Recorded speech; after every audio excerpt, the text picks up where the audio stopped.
Well, it's now my pleasure to have an interview. We're going to introduce Stephen Farber to the live stream. He is the founder and CEO of Soundpost Capital, and he is a new member of the Ojai Music Festival Board of Directors and a patron of the festival for a long time. Stephen, welcome to the live stream. Thank you. So you've caught a lot of concerts so far this year. What has resonated with you? I really enjoyed seeing the Schoenberg last night. That was Which one? There's two. Yeah, all of it, actually. All of it, okay. It was just really intimate, and I don't have that many opportunities to see it perform live, so it was... Right.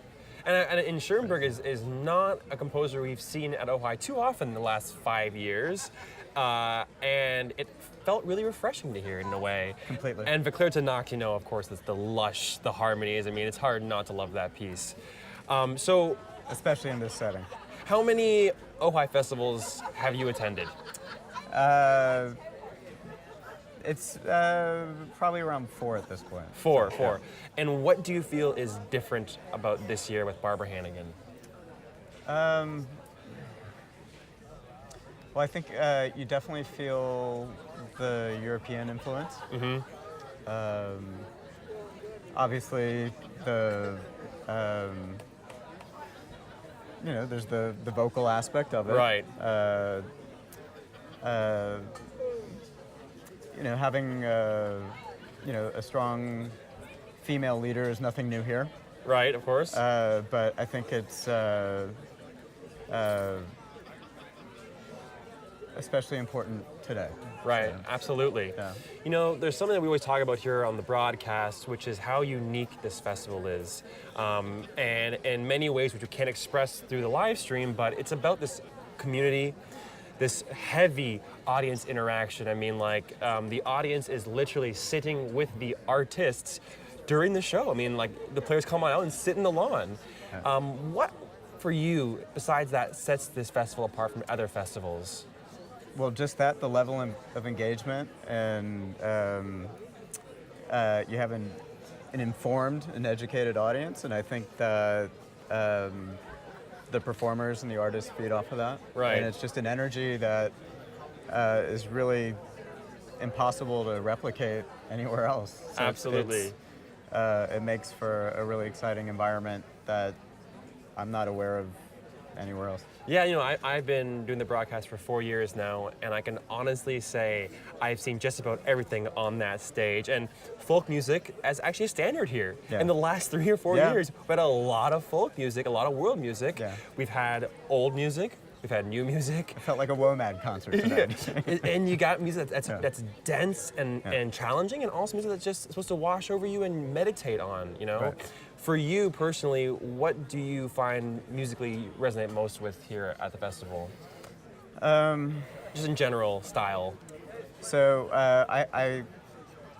I'm a classically trained violinist, so I definitely tilt towards the chamber music and the string music, but I really am always most surprised at how much pleasure I derive from just being pushed and exposed to new music that I just wouldn't have typically experienced otherwise. Right. And so that's the most exciting thing. Yeah, and the Ojai mentality maybe is this mentality of just being open. And I feel like we just heard a lot of John Zorn the last 2 days. Yeah. And for me, when I hear John Zorn, it's about being open, because you never know what the next note's going to be. It could literally, as you heard on Song Cycle, it changed on a dime. That's right. On a dime, we're going from tonal music and very melodic music to absolutely very dense, technical, and abstract. And it's really amazing. And everyone here, the Ojai audience, they also feed up the same energy. Right. So now I read that you collect and play the mandolin. Is this true? It's true. Can you tell me about how this passion started? Sure.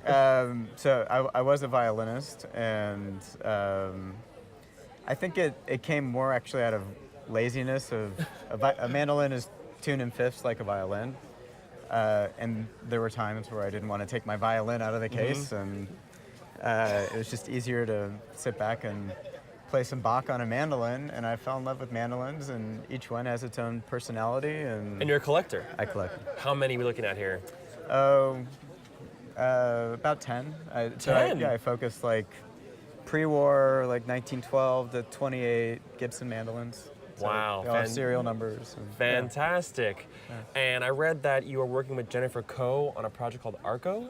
What is this project? That's actually how I was first exposed to the festival. Oh, so great. I overlap with Jenny at Oberlin, and then I worked with Philip Glass on Einstein two tours ago, and Wow. we reconnected when she was in the role as Einstein, and she had an idea to start a nonprofit called Arco Collaborative, and she's commissioning new works and trying to give a voice to kind of a larger, diversity of composers and a broader representation of society. And she's got a number of wonderful partners, whether it's the American Composers Orchestra, or we have a piece that she's currently working on, 38th Parallel, that will be premiered in California. Cool. So yeah.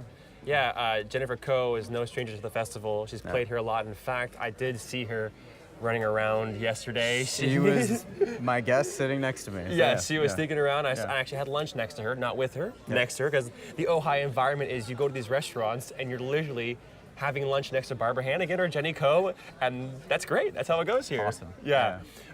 So you mentioned Philip Glass. Obviously, that's pretty serious. What was your involvement with Einstein? The last time, so 2 times ago, I worked, I did sound design and helped, I guess, with the production at that time. Wow. And so then they re-recorded it, and so. I gotta say, and this is a little bit into my personal life. Yeah. I just got my doctorate. Oh, congratulations. And one of my lectures in my series was on Einstein on the Beach. Oh, wow. So we'll have to talk about this yes, offline. off air. Big fan of the opera. So and it wasn't, having had the opportunity to actually work with the score, it was actually, for me, life-changing. And I was, I think, a sophomore at Oberlin at the time. Wow. So tomorrow we have Walton Facade, we have Terry Riley NC, Haydn, Pulcinella by Stravinsky, and Barbara Hannigan conducting Girl Crazy. What are you looking forward to most tomorrow? Terry Riley. Terry Riley! Wow, how come? Just the opportunity to be able to see it perform with the people that are performing it. Yeah, it's going to be a big performance. Over 50, maybe 60 people on stage. I was in rehearsal today. It's going to be very exciting. Thank you so much for stopping in, and I'm so happy what you do here at the festival and the work you do, and continue to grow this amazing, amazing festival. Thank you so much.